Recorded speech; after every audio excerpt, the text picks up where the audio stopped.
자, 오늘 설교 제목은 배은망덕 분노유발자 나발입니다. 우리가 누군가 우리를 분노케 한다고 해서 우리가 분노할 필요도 없고 분노해서도 안 되지만 더더욱 우리는 누군가를 분노하게 하는 분노유발자로 살아가서는 더욱 안 되겠죠. 어떻게 나발이 분노유발자의 삶을 살게 되었는가? 성경은 나발에 관하여 평가하기를 완고하다, 행실이 악하다, 그의 종들과 심지어 그의 부인까지 그가 불량한 사람이다, 이렇게 평가하고 있습니다. 왜 도대체 나발은 어떻게 살았길래? 여러분 궁금하지 않습니까? 도대체 어떤 삶을 살았길래 이런 평가를 받고 있을까? 심지어 그의 부인조차도 불량하다, 도대체 어떤 삶을 살았기 때문에. 나발은 갈렙 족속이라고 오늘 분명하게 밝히고 있죠. 갈렙이라고 하는 훌륭한 믿음의 조상을 둔 사람입니다. 그렇게 훌륭한 믿음의 조상을 둔 사람이 어떻게 성경과 주변 사람들로부터 이런 악평을 받는 인생이 되었을까? 심지어 다윗은 나발과 같은 사람은 하나님 나라에 적합한 사람이 아니기 때문에 하나님의 영광을 위해서라도 그거 그냥 살려두면 하나님께 영광이 안 되기 때문에 없애버리는 것이 낫겠다라고 할 정도로 나발은 정말 안타까운 삶을 살았던 사람이죠. 믿음의 족속, 믿음의 사람, 그러니까 교회 다니는 사람이라는 뜻이에요. 자기만 교회 다니는 게 아니고 아버지, 할머니, 할아버지, 그 할아버지, 그 할아버지 3대, 4대 믿음의 가문에서 대대로 믿음을 이어온 사람의 자녀인데 성경은 그를 가리켜 전혀 믿음이 없는 사람이다. 믿음의 가문에서 나고 자라고 교회 열심히 다녔는데 교회 다니는 것 말고는 전혀 믿음이 없는 사람으로 낙인을 찍었다는 거죠. 오늘 사무엘상 25장에 보면 왜 나발은 배은망덕한 사람인가, 왜 그는 믿음 없는 사람인가에 대하여 세 가지로 말씀하고 있습니다. 첫 번째, 나발은 예수님이 누구인지, 예수님이 무슨 일을 하고 계신지를 몰랐던 사람이죠. 다윗이 보낸 장돌에게 다윗에 관하여 도대체 다윗이 뭐 하는 놈이냐, 다윗이 누구냐 이렇게 물어보잖아요. 그게 정말 다윗을 몰라서 그렇게 얘기를 했겠습니까? 다윗이 누군지는 온 이스라엘 젖먹이 아이들까지 다윗이 누구인지 다 알 만큼 다윗은 유명한 사람이고 소문난 사람이었으니 다윗을 몰랐을 리 없습니다. 그런데 그 다윗을 모른다라고 말한 것은 정말 다윗을 몰랐다는 것이 아니라 다윗이 어떤 사람인지, 다윗이 왜 기름 부음을 받았는지, 왜 하나님이 다윗에게 기름을 부으셨는지, 그가 앞으로 어떤 삶을, 그가 앞으로 어떤 일을 할 것인지를 전혀 몰랐다는 뜻입니다. 이것을 우리에게 적용하면 우리가 예수님을 믿고 있지만 여러분 예수님 모르세요? 예수님 다 알잖아요. 근데 우리는 예수님을 다 안다고 생각하지만 정작 예수님이 누구인지를 모른다는 거죠. 그 예수님이 뭐 하시는 분인지 모른다는 거예요. 그 예수님이 지금 내 안에서 무슨 일을 하고 계신지를 모른다는 거예요. 여러분 예수님이 누굽니까? 예수님이 지금 여러분 안에서 예수님이 어떤 일을 하고 계십니까? 우리가 예수님을 왜 믿습니까? 그분이 위대한 종교 지도자인가요? 뛰어난 선지자인가요? 훌륭한 교사인가요? 기적을 일으키는 능력자인가요? 내 소원을 들어주는 분이신가요? 예수님에 관하여 우리가 들었던 설교 지식으로 예수님을 설명하지 말고 여러분 자신에게 정말 예수님이 누구인지 지식이 아닌 여러분의 마음으로 대답할 수 있느냐, 그렇게 하셔야 돼요. 예수님이 제자들에게 너희는 나를 누구라 하느냐라고 하셨던 그 질문은 지금도 계속되고 있어요. 여러분, 베드로가 예수님에 관하여 정답을 얘기합니다. 그러나 그 정답이 그의 고백이 되기까지 많은 시간이 필요했던 것처럼 성경은 그 베드로의 고백을 통하여 예수님에 관한 정답을 우리에게 미리 알려주시고 우리 역시 그 정답이 나의 고백이 되도록 믿음의 삶을 살라는 거예요. 우리가 알고 예수님에 관한 그 정답이 내 고백이 될 수 있도록, 우리 다 알잖아요. 수많은 설교를 들었으니 왜 예수님에 관하여 모르겠어요. 그러나 우리가 정답을 쓸 수 있지만 그 정답이 나의 고백이 되었느냐 하는 겁니다. 나발은 다윗이 무슨 일을 하는지 몰랐습니다. 우리도 예수님이 지금 내 안에서 무슨 일을 하고 계신지 몰라요. 여러분, 예수님이 여러분 안에서 어떤 일을 해 주시기를 원하고 계신가요? 그런데 그것보다 더 중요한 건, 내가 예수님이 나에게 해 주시기를 원하는 그 일보다 더 중요한 건 그분이 내 안에서 무슨 일을 하시고자 하는가, 그분이 내 안에서 어떤 일을 지금 하고 계신가가 더 중요한 거죠. 그래야 우리가 예수님을 온전히 믿을 수 있어요. 그분이 내게 무엇을 하고 계시는가, 지금 내 안에서 그분이 하고 계시는 일은 무엇인가. 예수님이 뭐 하러 오셨어요? 예수님이 초림하셨을 때 바리새인들, 종교 지도자들은 예수님이 왜 오셨는지, 무엇을 하러 오셨는지를 몰랐어요.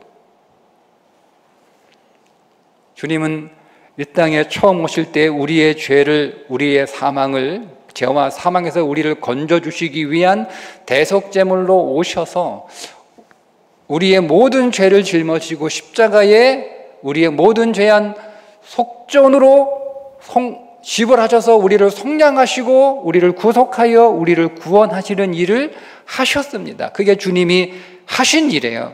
그러면 지금은 주님은 우리를 위하여 뭐 하고 계시는가? 우리의 소원 들어주는 일, 우리의 문제 해결해 주시는 일? 아니에요, 여러분. 우리의 욕망을 여러분 성취해 주시는 일을 하시는 게 아니라 그분은 다시 오실 때 어떤 분으로 오신다라고 성경이 말씀하고 있죠?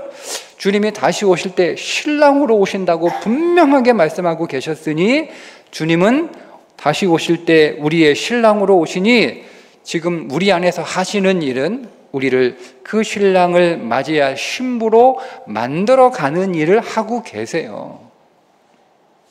주님이 하신 일은 그 일을 한단 말이에요. 여러분들이 주님 앞에 온전하고 순결하고 아름다운 신부로, 신랑이신 예수 그리스도께 합당한 신부로, 그 예수님, 신랑이신 예수님과 어울리는 신부로 만들어 가시는 일을 지금 여러분들 안에서 하고 계신단 말이에요. 그걸 몰랐다는 거예요, 나발이. 그래서 배은망덕한 삶을 살아갈 수밖에 없었고, 그러니 분노 유발자로 살 수밖에 없었던 거죠.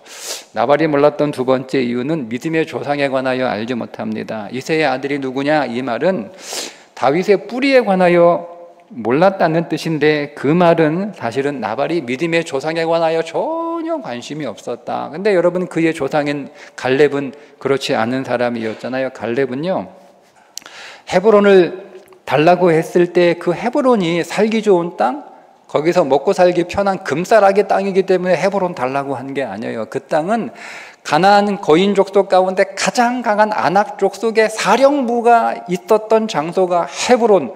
왜 그 힘들고 그 어렵고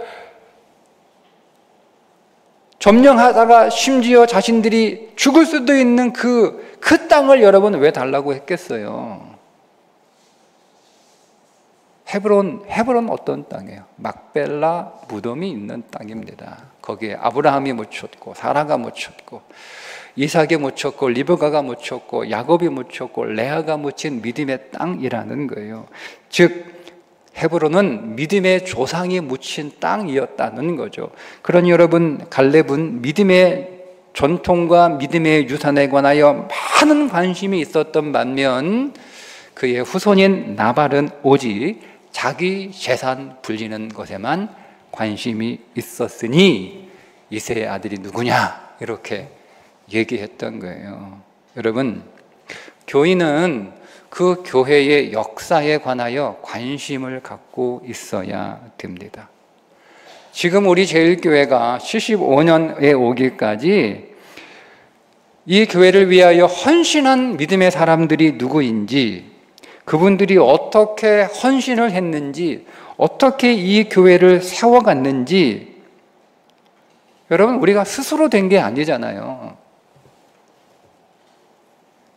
교회를 이룬 것이 저절로 여러분 이 교회가 이렇게 만들어졌겠습니까? 내가 열심히 믿어서 여기까지 온 줄로 우리는 생각하겠지만 오늘 우리가 지금 이렇게 신앙생활 할 수 있었던 것은 수많은 믿음의 선배들과 믿음의 부모들의 헌신과 섬김이 있었기 때문에, 그들의 기도와 그들의 땀과 그들의 수고가 있었기 때문에 가능한 일이지, 그분들이 잘한 것도 우리가 분명히 알고 있어야 되고 설사 그분들이 못한 것도 알고 있어야, 그래야 우리가 시행착오를 다시 반복하지 않을 수 있어서 교회는 그 교회의 역사에 대하여 알고 있어야 됩니다.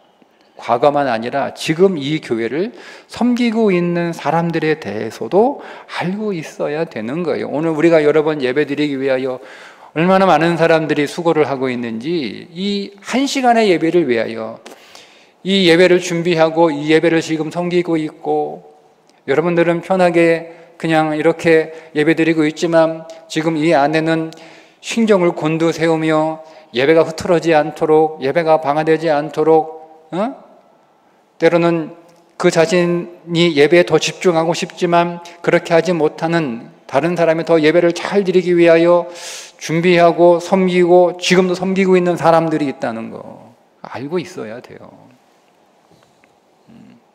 그래서 교회가 필요한 거예요.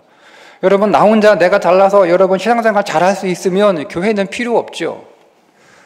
우리는 나 혼자 스스로 신앙생활을 할 수 없기 때문에 그래서 교회가 필요한 거고, 그 교회 성도들을 위해서 그들이 신앙생활 예배 잘 드릴 수 있도록 믿음의 섬김을 지금 수고를 하고 있는 사람들이 있다는 거, 그것을 교회는 알고 있어야 됩니다. 나도 열심을 내야 되지만 나를 위해 믿음의 씨앗을 뿌리는 과거의 우리의 믿음의 선배들, 지금도 그 믿음의 눈물과 기도와 그 땀과 수고와 헌신을 하고 있는 믿음의 사람들에 관하여 우리는 잘 알고 있어야 됩니다.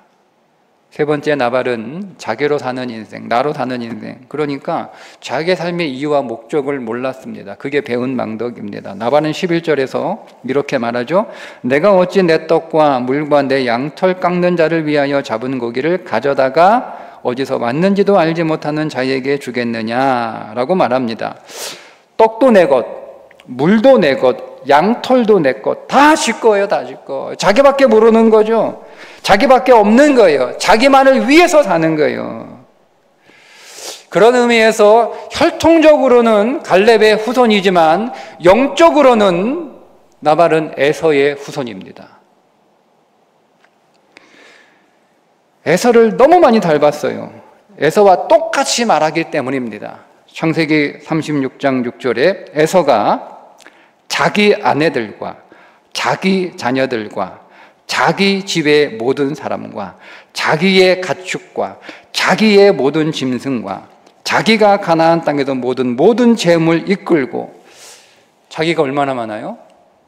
이게 에서의 영이에요. 여러분은 어떤 믿음을 개성하고 싶습니까? 여러분 야곱의 믿음을 개성하고 싶으십니까? 에서의 믿음을 개성하고 싶습니까? 야곱의 후손으로 살고 싶습니까? 에서의 후손으로 살고 싶습니까? 에서는 다 모든 게 지 거예요. 다 자기가 한 거라는 거예요. 다 자기가 이룬 거예요. 철저하게 자기 중심이에요. 자기밖에 없어요. 그의 모든 사고방식이, 그의 모든 마음이, 그의 모든 관심이, 그의 모든 목적이 오직 자기, 이게 에서의 사고방식입니다. 믿음의 가문에서 태어났지만 전혀 믿음과 상관없이 산 사람의 대표가 에서입니다. 그 에서를 꼭 닮은 사람이 나발입니다. 그래서 에서와 나발은 자기 인생의 삶의 목적이 무엇인지 모르는 사람, 내가 왜 구원받았지? 그저 잘 먹고 잘 사는 것이 전부이면 여러분 그게 사람하고 짐승하고 무슨 차이가 있겠어요? 예수님이 뭐라고 제자들에게 말씀하셨냐면, 거룩한 것을 개에게 주지 말며 너희 진주를 돼지 앞에 던지지 말라는 말씀을 통해서 인생은 짐승과는 달라야 된다는 겁니다. 목적이 짐승과는 달라야 된다는 거예요. 배불리 먹고 사는 게 인생의 목적은 아니라는 거죠. 그게 나발이에요. 그래서 배은망덕한 사람이에요. 믿음의 후손, 믿음의 가문에서 태어났지만 전혀 갈렙 족속이라는 것 말고는 믿음을 찾아볼 수 없었던 사람, 교회 다니는 것 말고는 전혀 믿음을 찾아볼 수 없는 사람, 그게 나발입니다. 그런 나발을 성경은 완악하다, 행실이 악하다, 불량하다라고 심판하고, 다윗은 그 심판에 따라 하나님 나라에 적합하지 않는 사람이니 하나님의 영광을 해치는 저 사람을 가만둘 수 없고 오히려 없애버리는 게 더 낫다고 선고한 사람 다윗입니다. 여러분, 우리는 예수님이 누구인지 알아야죠. 예수님이 무슨 일을 하시는지도 잘 알아야 되죠. 우리는 믿음은 교회의 역사와 전통, 그리고 오늘에 이어지는 시상의 유산에 대해서 관심을 갖고 그것을 아는 것이 믿음입니다. 여러분, 세상에는 세 종류의 삶이 있습니다. 생존을 위해서 살아가는 삶, 공생을 위하여 살아가는 삶, 생명을 위하여 살아가는 삶. 여러분들은 어떤 삶을 살고 싶습니까? 생존을 위해서 살고 싶으신가요? 그건 조금 아닌 것 같죠? 그러면 나는 공생을 위하여 살아가는 삶, 생존의 삶은요, 너 죽고 나 사는 거예요. 나만 살면 되는 거, 그게 생존 아닙니까? 나만 살면 되는 거예요. 나만 잘 되면 되는 거예요. 나만 돈 벌면 되는 거예요. 네가 죽든 네가 망하든 뭔 관심 없어. 그게 생존의 삶이잖아요. 그건 좀 아닌 것 같죠? 그러니까 너도 살고 나도 살다. 공생의 삶, 공생의 삶이 여러분 그리스도인의 삶일까요? 세상에서는 공생의 삶이 아름다운 삶인지 모르겠으나 성경의 삶은 그 삶을 넘어서는 거예요. 생명의 삶입니다. 생명의 삶은 어떤 삶일까요? 예수님이 우리들에게 가르쳐 주신, 보여주시는 생명의 삶은 나 죽고 너 살으라는 거예요. 하늘에 밀이 떨어져 하늘 그대로 있으면 죽고 하늘 그대로 있으면 아무것도 안 해. 죽으면 많은 열매를 맺는 삶, 그게 생명의 삶이에요. 그게 그리스도인의 삶이에요. 그게 은혜를 아는 삶이에요. 우리가 지난주 특별 새벽 기도를 통해서 그리스도인의 삶은 세 가지로 비유할 수 있다. 감람나무의 삶, 하나님께 영광을 돌리는 감람나무의 삶이 그리스도인의 삶입니다. 그게 생명의 삶입니다.